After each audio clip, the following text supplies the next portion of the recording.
দাবি ছিল যে আমাদের কোনো কথা না বলে ভাঙচুর করে দেওয়া যাবে না, সেটা আমরা ওদের মানাতে পেরেছি। আমরা আজকে আপাতত জিতেছি। উচ্ছেদকারীদের সামনে গিয়ে ঢালের মতো দাঁড়িয়েছেন মাত্র বামপন্থীরা। তো এটা বড় আক্রমণ হচ্ছে বিজেপির বুলডোজার। এই বিজেপির বুলডোজারের সামনে মানুষকে দাঁড়াতে হবে। সেক্ষেত্রে প্রধান বিরোধী দল হিসেবে তৃণমূল কংগ্রেস তার ভূমিকা পালনে সম্পূর্ণ ব্যর্থ। মাসের মধ্যে কার্যত উবে যেতে বসেছে। উচ্ছেদের বিরুদ্ধে বিজেপির আগ্রাসনের রাজনীতিতে আছেন, তারা বামপন্থীদের পাশে এসে দাঁড়াচ্ছেন। আগামীতে এই রাজনীতিটাই শক্তিশালী হবে।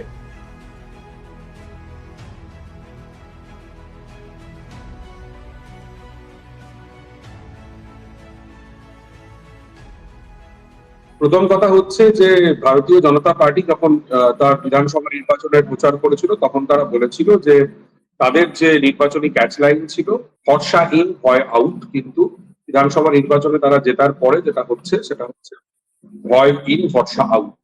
এবং আমরা দেখছি যে হকার, বস্তিবাসী, এই ধরনের প্রান্তিক যে মানুষ, যারা গরিব মানুষ, যারা দরিদ্র মানুষ, তাদের ওপরে উন্নয়নের নামে যে বুলডোজার নামিয়ে আনা হচ্ছে, এটা একটা ভয়ঙ্কর প্রবণতা।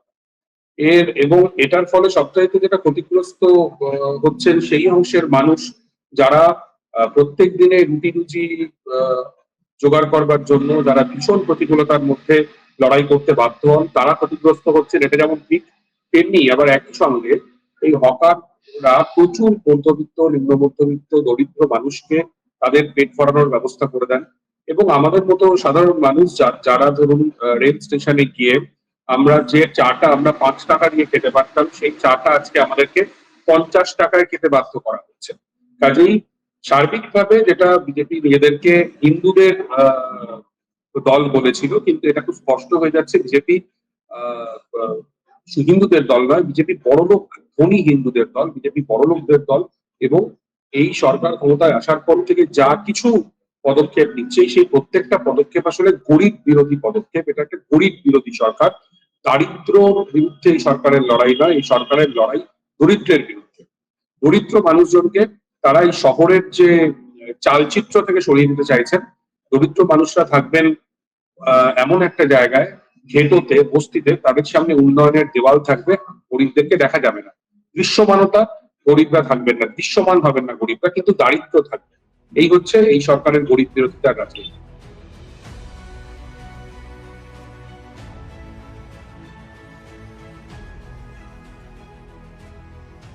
যাদবপুরে যেটা ঘটলো, সেই ঘটনাটা প্রমাণ করলো যে মানুষের মধ্যে এখনো সংবেদনশীলতা রয়েছে। মানুষ এখনো তাদের সহনাগরিকদের জন্য, আমাদের আশেপাশের মানুষদের জন্য, দরিদ্র মানুষের জন্য, বিপন্ন মানুষের জন্য, মানুষের মন এখনো কাঁদে, তারা মানুষের পাশে গিয়ে দাঁড়ায়। গতকাল যেটা হয়েছে যে সকাল থেকেই দফায় দফায় যাদবপুরে মিছিল হয়েছে, হকাররা মিছিল করেছে জাতীয় পতাকা হাতে, বামপন্থী রাজনৈতিক দলগুলো তাদের উদ্যোগে মিছিল হয়েছে। এবং তারপরে রাত্রিবেলা, বিশেষ করে 10টা, 10:30টার পর থেকে প্রচুর মানুষ, সহস্রাধিক মানুষ তারা যাদবপুর স্টেশন চত্বরে জড়ো হয়েছিলেন। এবং প্রচুর পুলিশ ছিল, বুলডোজার ছিল, জেসিবি ছিল, র্যাব ছিল, বাসে করে কেন্দ্রীয় বাহিনী, সশস্ত্র কেন্দ্রীয় বাহিনী, বন্দুকধারী, তাদেরকে নিয়ে আসা হয়েছিল যে হকারদেরকে মেরে তুলে দেওয়া হবে বলে। কিন্তু এই যে বিপুল সংখ্যক মানুষ জমায়েত হলেন, এবং আইনজীবী শামীম আহমেদের কথা আমি বিশেষ করে বলবো, তিনি খুবই গুরুত্বপূর্ণ ভূমিকা পালন করেছেন। তিনি আইনি কাগজপত্র নিয়ে উচ্ছেদকারীদের সামনে গিয়ে ঢালের মতো দাঁড়িয়েছেন, বামপন্থী কর্মীরা দাঁড়িয়েছেন, এবং বহু মানুষ ছিলেন যারা বামপন্থী রাজনীতি করেন না, কিন্তু কালকে এসে দাঁড়িয়েছিলেন। এবং এই সম্মিলিত তাদের যে ঐক্যবদ্ধ প্রতিরোধ, এর ফলে কালকের মতো আপাতত হকার উচ্ছেদ বন্ধ করা গেছে, কিছুদিনের জন্য হকার উচ্ছেদ বন্ধ করা গেছে। এবং এটা প্রমাণ করলো যে মানুষের পাশে মানুষ এখনো দাঁড়ায়। কিন্তু যেটা আপনি বলছেন বিজেপিকে দেখা যায়নি, বিজেপিকে দেখা যাওয়ার কথাও নয়, কারণ বিজেপি উচ্ছেদ করতে চেয়েছে। প্রশ্নটা হচ্ছে লড়াইটা বিজেপির বিরুদ্ধে। প্রশ্নটা হচ্ছে যাদবপুর লোকসভা কেন্দ্রের সাংসদ সায়ন ঘোষ, তিনি ছিলেন না। এই গোটা যাদবপুরে তৃণমূল কংগ্রেসের প্রচুর কাউন্সিলর্সরা আছেন, তারা কেউ ছিলেন না। প্রতিরোধে ছিলেন কেবলমাত্র বামপন্থীরা। সিপিআইএম ছিল, অন্যান্য বামপন্থী দলগুলো ছিল, মানবাধিকার সংগঠনের কর্মীরা ছিলেন, সবাই মিলে একসঙ্গে কালকের এই প্রতিরোধটা সংগঠিত হয়েছে।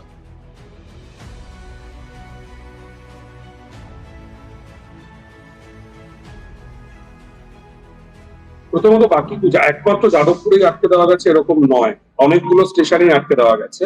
বিশেষ করে মেন লাইনে যেমন দমদমে উচ্ছেদ হয়েছে, সত্যি তেমনি জগদ্দল, শ্যামনগর, এরকম বেশ কিছু জায়গায় কিন্তু এখনো উচ্ছেদ আটকে দেওয়া যাচ্ছে।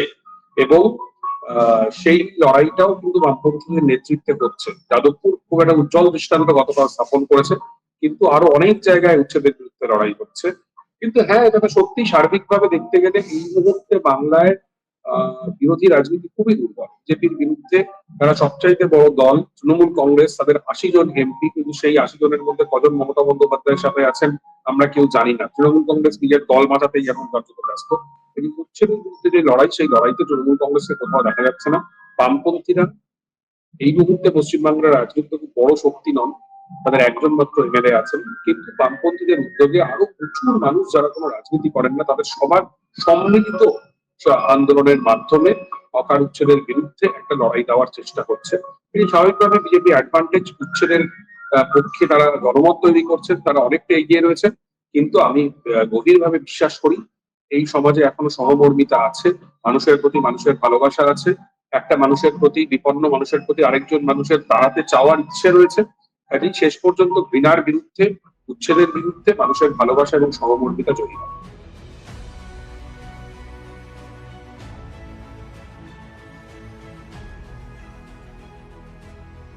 বিজেপি নিশ্চিতভাবে তৃণমূল কংগ্রেসকে বিভাগ করে দিতে চাইছে, এবং তাতে যে খানিকটা প্রাথমিক সাফল্য পাচ্ছে সেটা তো আমরা বুঝতে পারছি। খোদ মমতা বন্দ্যোপাধ্যায়ের বাড়িতে তৃণমূলের বিধায়কদের যে মিটিং হয়েছে, তাতে ৮০ জনের মধ্যে ২০ জন বিধায়ক উপস্থিত হয়েছিলেন।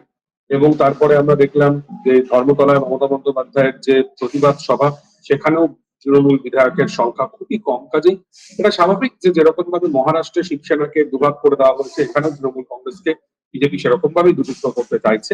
কিন্তু এই মুহূর্তে দাঁড়িয়ে বাংলার মানুষের সামনে সবচাইতে বড় বিপদ, সবচাইতে বড় আক্রমণ হচ্ছে বিজেপির বুলডোজার। এই বিজেপির বুলডোজারের সামনে মানুষকে দাঁড়াতে হবে, এবং সেক্ষেত্রে প্রধান বিরোধী দল হিসেবে তৃণমূল কংগ্রেস তার ভূমিকা পালনে সম্পূর্ণ ব্যর্থ।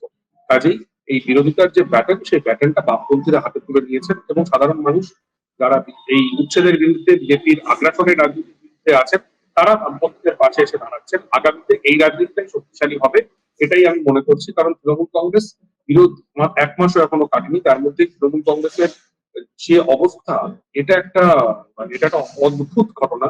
পশ্চিমবঙ্গে এর আগেও সরকার পরিবর্তন হয়েছে ৬৭ সালে, ৭৭ সালে, ২০১১ সালে। কখনোই এরকম ভাবে বিরোধী রাজনৈতিক দল ১ মাসের মধ্যে কার্যত উবে যেতে বসেছে, এরকমটা দেখা যায়।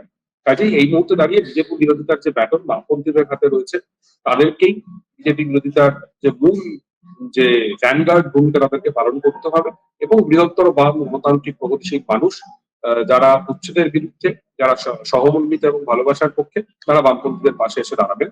তারা প্রচুর সমালোচনা নিয়েই হয়তো দাঁড়াবেন, কিন্তু তারা দাঁড়াবেন।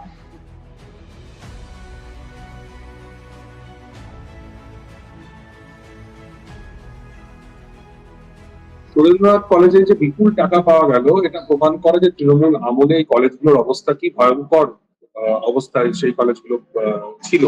এটাই প্রমাণ করে। যেটা বলার কথা সেটা হচ্ছে, বামপন্থী সরকার যখন এ রাজ্যে ক্ষমতায় ছিলেন, তখনও বামফ্রন্ট সরকারের বিরুদ্ধে, শাসক দলের যারা ছাত্র সংগঠনের বিরুদ্ধে, বিরোধীদের উপর অত্যাচার, মারধর, এরকম প্রচুর অভিযোগ ছিল। কিন্তু ছাত্র সংসদ নির্বাচনটা হতো, ক্যাম্পাসগুলোতে গণতান্ত্রিক পরিবেশ ছিল, আংশিকভাবে হলেও ছিল। বহু কলেজে বিরোধীরা ছাত্র সংসদ দখল করে রাখতেন। যেমন আমি সুরেন্দ্রনাথ কলেজের কথা বলছেন, পাশে বঙ্গবাসী কলেজ একদমই কাছে।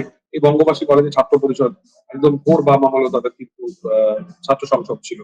যোগমা একাডেমি কলেজে ডিএসও ছাত্র সংসদ ছিল, যারা বিরোধী।